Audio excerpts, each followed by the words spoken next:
Kalau dari saya sendiri ya Dam, kalau dari saya sendiri itu yang penting itu adalah kamu tahu tentang potensi dirimu sendiri. Oke. Itu dulu.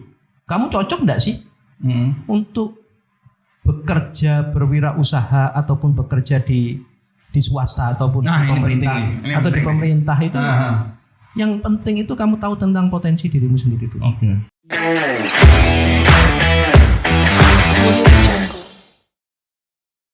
Halo semuanya. Jadi pada episode kali ini Dua Udam sudah menghadirkan salah seorang pegiat di UMKM, Mas Tio.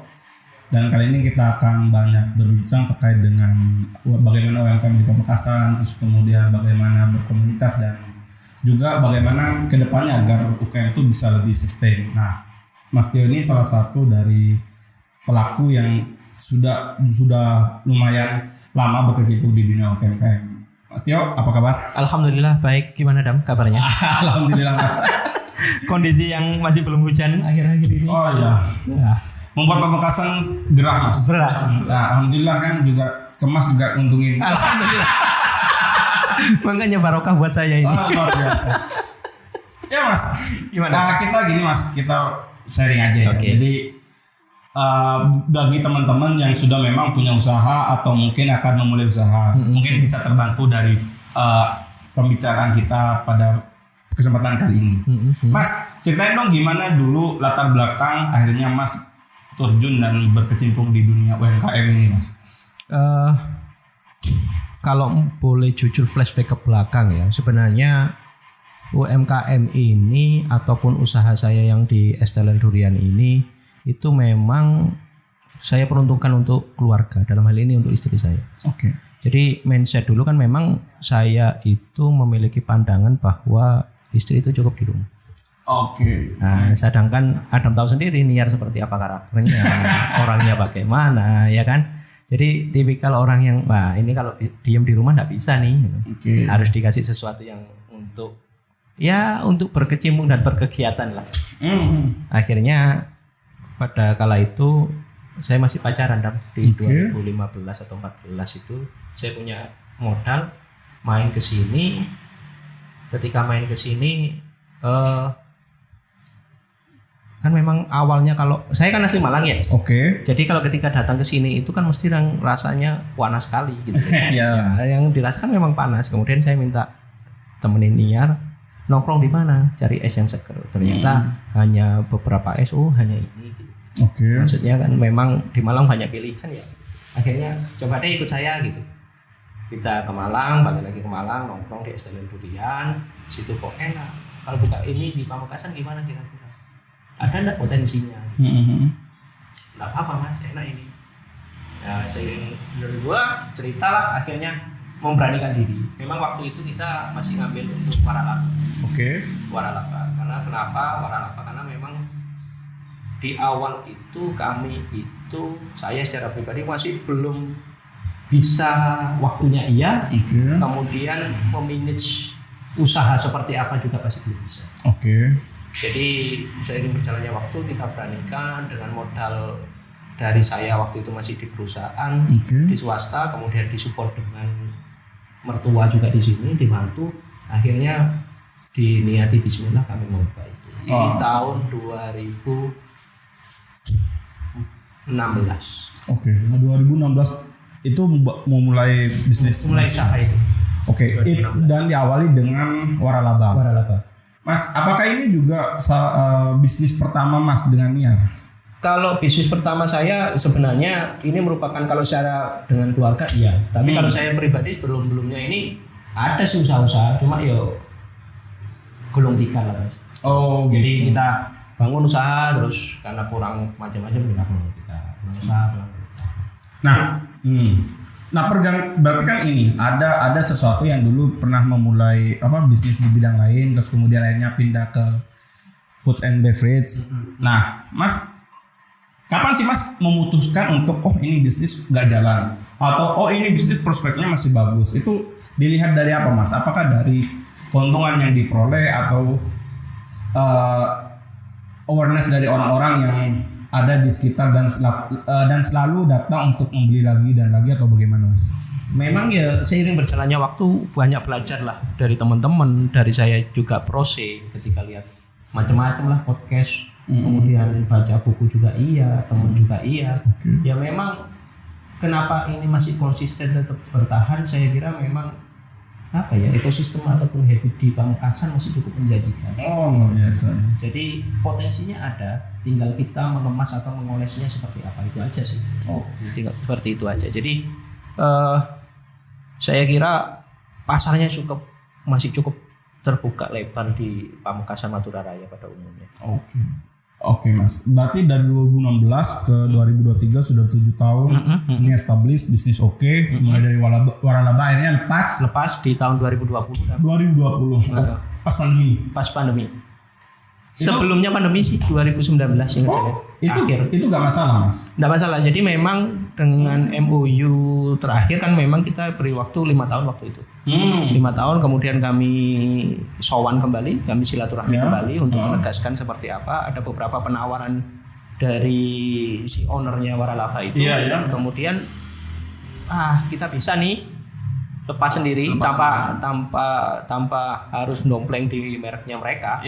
Jadi akhirnya kita beranikan diri, ya enggak apa-apa, monggo silakan dilepas brand yang dulu, silakan. Akhirnya ada terbentuk Ruang Makan itu katanya.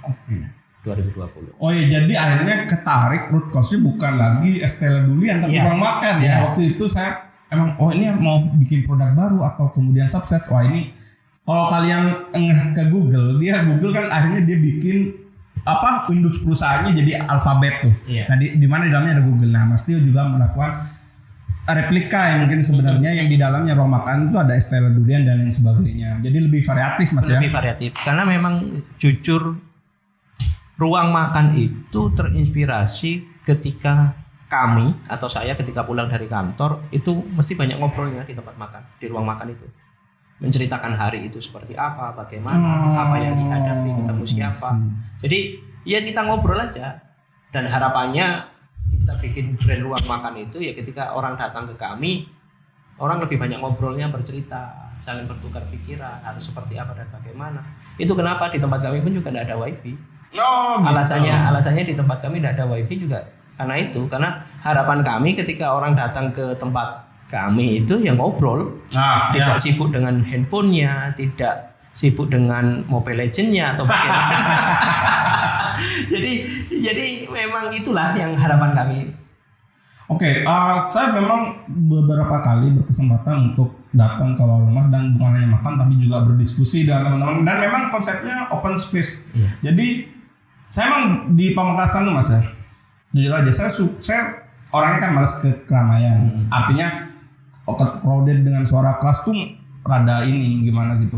Dan di Estella Durian dia nawarin sesuatu yang beda. Ada kan orang datang tanpa tendensi apa-apa, orang bisa mulai obrolan dengan temannya tanpa terganggu dengan suara musik atau bising yang lain sehingga bisa lebih intim aja. Jadi memang tempat kayak gitu tuh semua bahkan warkop pun juga akan nyetel musik dengan keras-keras gitu, sebenarnya itu mengganggu kalau bagi orang kayak saya ya yang memang cenderung saya lebih senang ngobrol sih daripada harus dengerin musik. Kalau dengerin musik ya saya akan datang ke konser atau apa, tapi kalau saya mau datang untuk ngobrol tanpa tendensi apapun ya pasti datang ke tempat-tempat kayak Estella Durian ini. Dia menawarkan ruangan space yang cukup nyaman untuk memulai obrolan atau bahkan berdiskusi.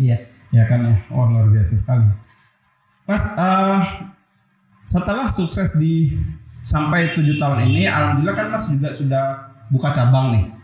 Nah, itu bagaimana Mas menentukan akhirnya kita ada di step yang bisa untuk memperlebar sayap, atau kan banyak orang yang khawatir dan takut misalkan kalau dia buka cabang dia nggak bisa sama dengan tempatnya yang dulu dia mulai gitu.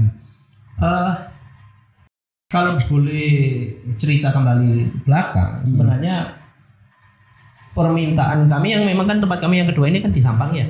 Kebetulan keluarga dari mertua ibu itu kan memang asli Sampang. Jadi ketika keluarga Sampang main ke Pamekasan itu pasti disuguhi Estella Durian.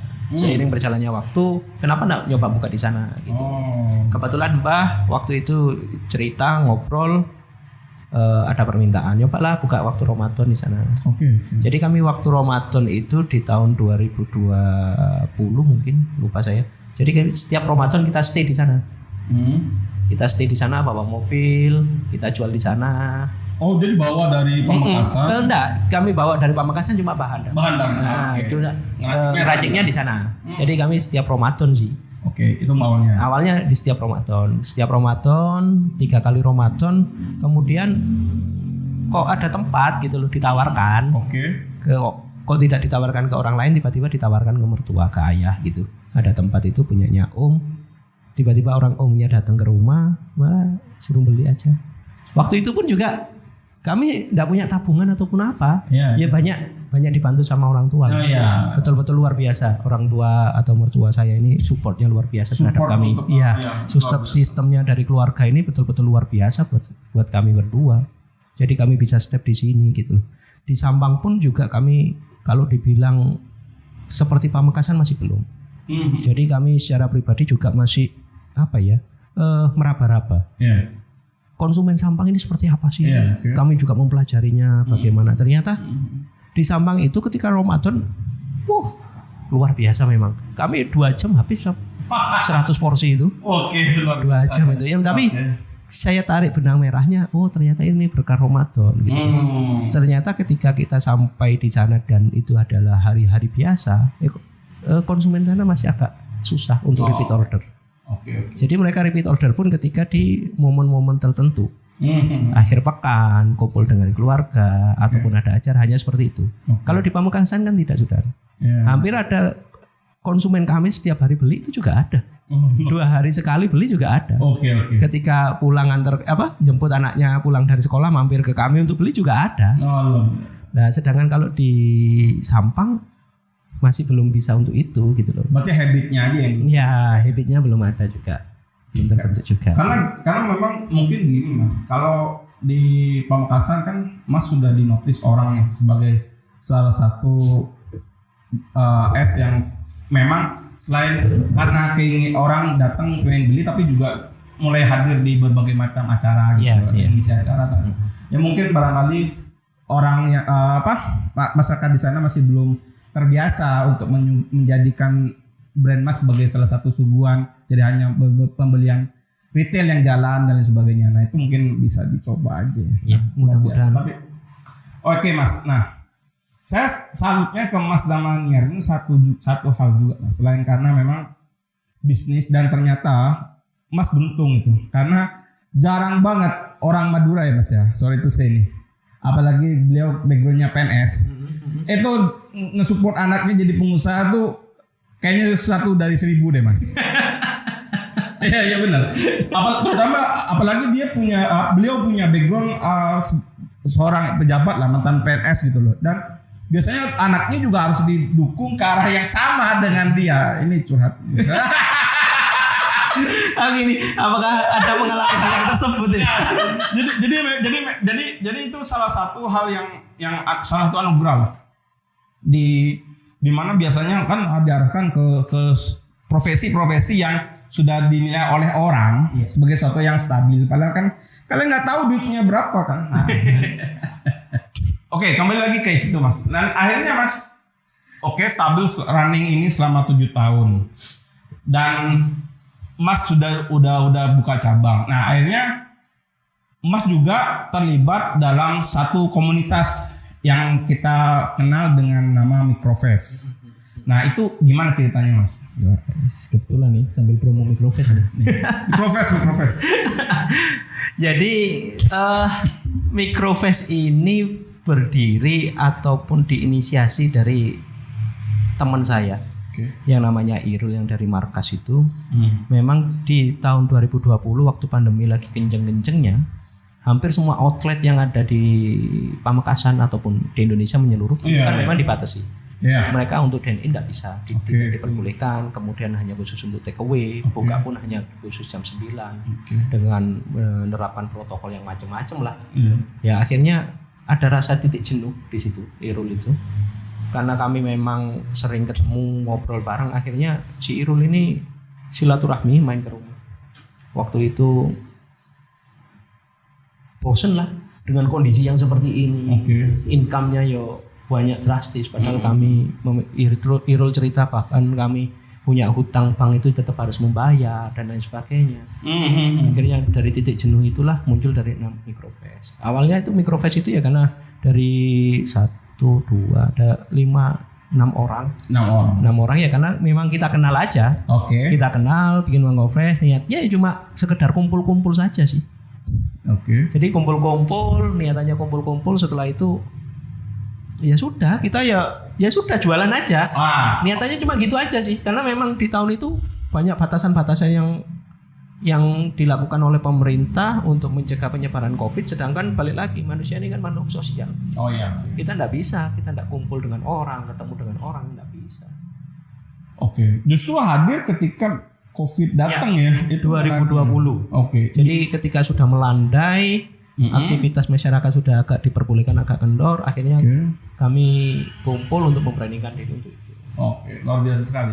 Dulu diinisiasi oleh 6 orang yang punya usaha masing-masing, kumpul di satu tempat, bikin stand, terus kemudian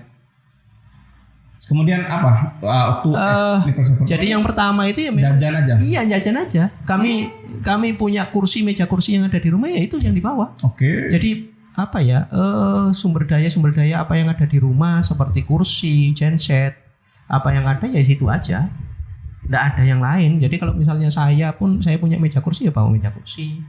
Jadi punya apa ya situ. Terus terang Mas ya, saya memang salut lah kepada orang-orang yang memang yang punya passion yang sama, terus kemudian inisiasi mendirikan sesuatu yang baru dan menawarkan sesuatu kepada orang lain yang memang sebelumnya memang belum pernah ada gitu, atau ini bawa dari daerah lain kemudian dimodifikasi sesuai dengan culture kita. Nah, Microfest ini kan awalnya seperti itu. Nah, kemudian akhirnya naik ke Microfest 2 pun juga sama konsepnya. Microfest 2 itu awalnya ya sama sih. Jadi memang kita itu ya seneng kumpul, ketemu ngobrol, kumpul. Microfest 2 pun juga sama. Microfest 2 itu kami di Puncak Ratu ingatku. Di Gentenan. Acara barengnya. Di Gentenan. Jadi kami di Microfest 2 itu di Gentenan dengan sama. Dengan konsep yang sama, apa yang ada di rumah dibawa, tapi kita menawarkan ternyata audiens kami itu ketika interaksi di Instagram macam-macam permintaannya. Dari itulah kami tampung. Permintaannya seperti apa, konsep yang bagaimana. Keren nih, ada lagi dong. Harus seperti apa, undang dong dari luar atau bagaimana. Dari situlah kami dari teman-teman itu berinisiasi untuk ayolah jalan lagi yuk. Jalan lagi yuk, gitu aja sih. Jadi memang dari setiap edisi orang yang kalau misalkan dia juga ngikutin Microfest dari awal kan dia selalu bertumbuh, artinya bertumbuh dan juga selalu menawarkan hal yang berbeda dari tiap tahun ke tahun, sehingga orang selalu bertanya dan menentukan konsep Microfest itu seperti apa. Puncaknya mungkin di Microfest 3.0 kan. Nah, ketika itu saya baru berinteraksi dengan teman-teman dari awalnya dari situ saya baru ngeh kepada orang-orang yang memang dia mengerjakan ini dengan passion gitu loh. Nah, itu konsepnya akhirnya di Microfest 3.0 itu dia hadir dengan konsep ini kan ya, apa namanya? Musik, live musik dan lain sebagainya ya. Nah, itu gimana Mas? Jadi kan lonjakannya jauh sekali itu.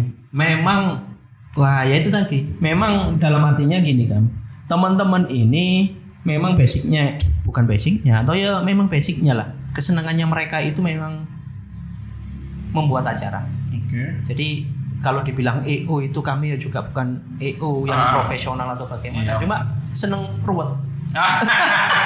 Seneng ruwet. Jadi teman-teman itu memang lebih menyukai sesuatu hal dengan proses yang baik. Di bagaimana proses yang baik itu nanti mendapatkan goal yang baik juga. Itu yang saya tangkap dari teman-teman.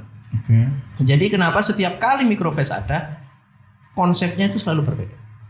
Konsepnya selalu berbeda. Yang dua, kita ada camping. Camping itu jadi kita menawarkan semalam tenda kita siapkan dengan experience Iya betul itu. matahari terbit di Puncak Ratu. Mereka kok berani-beraninya nyewa tenda. Yang ketiga itu kami menawarkan konser dengan mendatangkan Last Child waktu itu.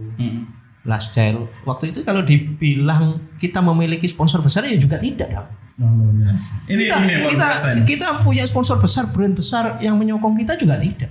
Oke. Dari hal kecil kami betul-betul profesional. Dari yang nyewa tempat saja. Per meter itu dengan harga berapa itu lupa saya 200.000. Nyewa dan kami. Ya gotong royong. Oke. Dari siapa ya? Dari kami ini. Kita urunan. Oke. Ya memang dari proses itu akhirnya orang itu melihat goalnya memang luar biasa. Dan yang keempat terakhir kemarin di mana di Gor Nyalaran, Gor Sahabat. Di Gor Sahabat juga kami menawarkan experience yang berbeda. Iya. Jadi ketika orang datang ke kami, termasuk itu tuh yang aku join juga minta tolong kamu untuk pembelian tiket secara online. Nah itu kan hal yang baru mungkin di Pamekasan ya. Iya betul. Ekosistemnya konsumennya itu hal-hal yang baru, masyarakatnya itu ya juga masih belum terbiasa mungkin dengan hal-hal seperti itu. Tapi kita coba. Tapi ternyata dari situ kita tahu kok pembeli kita di umur berapa sih. Banyak orang bercerita bahwa siapa yang pegang data hari ini dia akan menang. Ya data itulah yang betul-betul kami manfaatkan. Saya sebenarnya gini Mas, saya excited waktu pertama kali Mas Daniar tuh datang dengan teman-teman juga di Microfest. Karena saya baru kali ini melihat ada event di Madura yang memang mau menggunakan teknologi secara ini bagian dari event mereka gitu loh. Karena selama ini kita selalu berkutat dengan cara-cara yang konvensional. Meskipun itu anak muda ya yang sudah notabene banyak interaksi dengan menggunakan sosial media, dengan internet dan lain sebagainya. Ternyata memang ketika saya ikut interaksi langsung di dalamnya. Nah, waktu itu saya masih ingat Microfest 3.0 di mana ketika itu dibuka untuk war tiket 10 menit. Iya. Tiket dihargai hampir lebih dari separuh harga. 79.000. Dibuka dalam waktu 10 menit. Luar biasa. Ini nanti nggak ada yang beli gimana? Khawatirnya gitu. Dan saya buka 10 menit, itu baru 3 menit selesai. Saya sampai down itu orang hit trafficnya lu gila kenceng banget. Saya kira mereka yang pertama awalnya takutnya nggak ada yang beli, ternyata antusiasnya lumayan luar biasa sampai di mas tutup mas. Hanya saya tutup. Juga saat itu karena itu benar-benar real time gitu loh. Jadi memang potensi sebenarnya ada. Potensinya ada. Nah makanya saya memang kalau nggak salah dorong Mas ini Microfest kalau mau diseriusin Anda punya nama dan Anda itu sudah banyak orang yang bertumbuh bersama Anda gitu loh. Jadi dengan adanya Microfest baik itu tenan maupun juga penonton atau orang-orang yang memang ikut di dalam event itu kan selalu menantikan gitu loh. Tahun ini apa ya? What's next ya? Karena konsepnya setiap tahun itu selalu berubah gitu. Dari yang mulai cuman dulu berenam kumpul-kumpul kemudian akhirnya jadi sangat lumayan besar. Baik itu dari sisi orang yang terlibat maupun jumlah pendanaan yang juga berputar di situ gitu loh. Ya, jadi kan Microfest itu banyak orang yang mulai notice kehadirannya dan selalu ditunggu tiap tahun kehadirannya karena mereka selalu tahu nih mereka dapatkan experience apa yang nanti di setiap Microfest itu sudah dapetin suatu hal yang berbeda gitu. Dari mulai Microfest 1.0 sampai kemarin di 4.0. Nah, kemarin saya juga bilang ke teman-teman Microfest itu sebenarnya Microfest itu punya lumayan pasar yang gede. Kalau misalkan memang mau diarahin ke salah satu bisnis yang berbasis kreatif ya dia masuk sebenarnya Mas. Karena kan banyak orang-orang yang memang berangkat sesuatu dari yang memang passion mereka di bidang di bidang kreatif dan juga para foundernya Microfest itu rata-rata kan punya bisnis masing-masing gitu loh.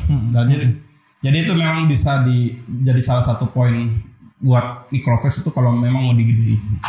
Memang teman-teman ini, saya pun juga banyak belajar dari teman-teman ini. Teman-teman ini luar biasa sekali. Ada Kutbi dari Rujakin itu, ada Rifki yang dari Strike Away, kemudian ada Irul sendiri, kemudian ada ID, ada Tito yang milik Junior itu, ada Vian di Telur Gulung. Mereka itu luar biasa sekali memang. Saya pun juga banyak belajar. Memang secara usia, ring usia, saya ini paling tua di antara teman-teman. Tapi saya banyak belajar dari teman-teman. Jadi banyak hal yang saya tidak tahu, mereka kasih tahu. Jadi akhirnya aku mendorong aku untuk belajar lagi nih. Untuk entertain itu seperti apa sih harusnya? Suguhan entertain, kemudian menata panggung, menata event itu seperti apa? Saya juga banyak belajar dari teman-teman. Ya salah satunya juga belajar dari soal tiket itu, tiket war yang dari Adam yang War School juga itu juga. Oh gini ya, ternyata saya juga baru tahu kayak tiket.com, loket.com itu ternyata ada potongan. Itu ya juga baru tahu dari yang kemarin yang 3.0, potongannya juga luar biasa loh banyaknya. Kan ternyata gini ya. Ternyata gini ya Pak. Wah ya banyak belajar lah dari teman-teman. Semua itu luar biasa buat saya. Oke Mas, kita balik lagi ke ini masalah bisnis juga kan. Jadi tadi Mas sudah memulai usaha, terus kemudian dia sudah establish, kemudian akhirnya memilih untuk bisa berkomunitas dengan teman-teman yang lain. Nah, Mas, mungkin ada nggak saran buat teman-teman yang mau memulai usahanya? Jadi kan memang ibaratnya pertama, apakah modal itu jadi salah satu hal yang harus dimiliki di awal atau apa ya, karena modal tuh bisa diakalin dan sebagainya, mengingat apalagi sekarang kan orang bisa memulai bisnisnya dari berbagai macam platform sosial media dan lain sebagainya. Itu kira-kira dari Mas sendiri sebagai pelaku usaha. Nah, hal itulah yang harusnya bisa. Banyak sekali teman datang ke kami, kira-kira mau usaha apa ya? Lihat dirimu dulu. Seperti apa? Kira-kira kamu mampu enggak gitu loh. Jangan tiba-tiba kemudian sudah mendirikan usaha, kemudian di tengah jalan ada kerepotan ataupun yang harus ditinggal, kan eman gitu. Karena itu semua butuh effort dari awal. Ya uangnya juga iya, tenaganya juga iya. Ya kan waktunya pasti. Itu perlu dipertimbangkan. Tapi kalau banyak teman-teman itu, kalau kamu punya modal, yo paling gampang ya waralaba memang. Waralaba ya? Waralaba paling gampang dah. Kamu enggak repot. Kamu tidak perlu mencari pasar. Pasarnya sudah terbentuk. Makanannya, kalau F&B ya juga makanannya. Resepnya udah bagus ya. Resepnya sudah oke. Tinggal kita takarannya sudah menyesuaikan semua. Jadi kamu tidak dari nol lah. Nah kalau kamu punya atau misalnya punya produk bikin sendiri, enak nih ternyata dijajakan ke teman-teman cocok. Ayo dikembangkan. Apa yang ada kita siapkan. Apa yang ada. Kalau balik lagi ke modal menjadi utama, saya kira hari ini tidak perlu modal. Karena apa? Hari ini kan juga tren tuh namanya just tip tuh. Jasa titip itu kan tidak perlu modal kan? Ini salah satu bidang yang ini ya, yang nggak perlu modal ya. Nggak perlu modal. Hari ini di Instagram aja banyak tuh. Just tip yang dari Jepang, dari Amerika mau pulang seminggu lagi, datang di Indonesia, ada yang mau titip. Sebenarnya kan itu uangnya kita, uang pembeli, iya kan? Mereka juga hanya menyiapkan menyiapkan uang untuk penggantinya saja sih. Kemudian untuk menawarkan untuk ongkos kirimnya. Kalau dulu kan tren tuh, kalau di kalangan kita mungkin setahun ke belakang atau 2 tahun ke belakang, ke Surabaya, Jastipan Surabaya. Setiap item 5.000 sampai 10.000 bawa ke Pamekasan. Nah itu kan potensi. Nah sekarang kan sampai ada kurir kayak Jasku, kurir offline, banyak offline macam-macam lah. Nah itu kan cuma hanya Just. Apa mereka modalnya? Nggak ada sebenarnya. Kayak ini menarik ya. Jadi memang yang kalau bagi siapapun yang ingin memulai atau menginisiasi gerakan dia dalam berbisnis kan paling nggak dia menyadari potensi dulu. Itu penting. Dan perlu disadari juga mungkin tidak semua orang terlahir sebagai wira swasta. Betul. Tidak semua orang lahir sebagai entrepreneur. Tidak masalah. Tapi kalau Anda mau coba, tidak apa-apa. Kenali dulu lah diri Anda sendiri. Tadi Mas sudah Mas Tio sudah jelaskan dan mention di awal bahwa memang itu memulai dari sini sendiri. Bahkan Mas Tio pun juga memulai bisnis STR-nya itu bersamanya itu berawal dari kegelisahan pribadi ya. Bukan memang berpikir critical thinking dan lain sebagainya. Jadi apa yang paling dekat dengan yang kita butuhkan, yaitu aja kita mulai. Sederhananya seperti itu kan. Oke Mas. Tantangan ke depan Mas misalkan dalam kaitannya dengan usaha ini, apakah nanti Mas akan buka what next-nya nih dari ruang makan? Apakah kemudian membuka peluang untuk orang berwaralaba, artinya Mas sendiri sebagai franchise atau orang yang berminat untuk buka dan kerja sama dengan Mas gitu? Tantangan ke depan kalau dari usaha saya sendiri yang saya nilai itu adalah ya PR kami masih di Sampang dong. Nah, PR kami masih salah satu di cabangnya ya. Jadi bagaimana Sampang ini biar tetap bisa sama ataupun melebihi dari Pamekasan. Itu yang pertama. PR yang pertama. Yang kedua ya mungkin kita akan buka tempat lain lagi. Yang mungkin di Sumenep atau mungkin dengan ruang makan mini. Ruang makan mini lebih kecil lagi konsepnya. Versi light-nya ya. Mungkin kita kalau dulu pernah tahu enggak kayak Maici gitu. Jadi dia setiap hari apa stay di sana. Ya mungkin ada booth. Ya, ternyata konsumen saya pun juga banyak dari wilayah-wilayah Pantura. Pantura, kemudian Pantura, Oben, itu juga banyak. Mereka juga just tip Dam ternyata. Mereka juga just tip. Ya itu kenapa kok saya tidak ada yang ke sana aja gitu. Peluangnya ada, potensinya ada. Ya itu mungkin saya rasa rasa bosan itu ada di setiap konsumen. Mungkin kami hadirnya seminggu sekali di hari-hari tertentu. Itu saya kira masih cukup potensi lah. Tantangan ke depan ya kalau melihat Pamekasan hari ini ataupun Madura secara umum, saya kira masih belum ada atau bahkan bukan belum ada ya. Masih usaha ini masih cukup terbuka lebar. Jadi kamu memiliki usaha apa?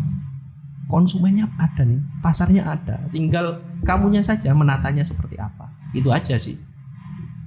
Cuma ya Madura ini secara umum mereka angin-anginan. Jadi dibuka open pertama gitu, membludak. Konsistensinya itu yang agak susah di sini. Tantangannya di situ sih. Mas. Tadi pertanyaan saya terakhir. Peluang adakah peluang bagi teman-teman mungkin yang mau berminat nih untuk buka cabangnya atau bermitra atau bekerja sama? Kalau untuk bermitra bekerja sama dengan kami sempat kepikiran tentang itu, tapi kami masih membenahi sistem kami dulu. Karena ternyata ketika kami nyemplung betul-betul fokus di dalamnya juga kelemahan-kelemahan kami juga masih banyak. Dan itu pengennya kami perbaiki. Ya mungkin next lah. Tapi untuk sementara masih belum ada sih. Sip. Baik, makasih Mas ya sudah hadir dalam episode kali ini, dan nanti kita bakal banyak lagi yang mau dibahas terkait dengan keberlanjutan suatu bisnis di Pamekasan, karena memang kan tadi sempat disinggung juga masalah SDM, masalah ini resource dan lain sebagainya. Tapi itu akan kita bahas di next episode teman-teman. Jadi nanti kita akan bertemu kembali tapi jangan bosan kesini. Jangan bosan karena kita banyak dapat insight ilmu dari pembicaraan tadi kan, dari bagaimana mulai bisnis, kemudian melebarkan sayap, dan akhirnya memilih berkomunitas sementara tanpa meninggalkan bisnis yang sudah dibangun gitu loh. Dan itu perjalanan bisnis bangun 7 tahun tuh luar biasa Mas. Luar biasa itu, karena saya juga doain akhirnya waktu itu semoga STRM itu jadi challenge status quo kita di Pamekasan tuh. Kan ada tuh brand S yang dari bapak saya masih kecil itu, dia sampai sekarang masih oke, tapi kayaknya sudah mulai tergeser. Asik sekali. Nah itu mudah-mudahan panjang umur sampai. Amin. Terima kasih, insya Allah. Sekian episode kali ini. Terima kasih.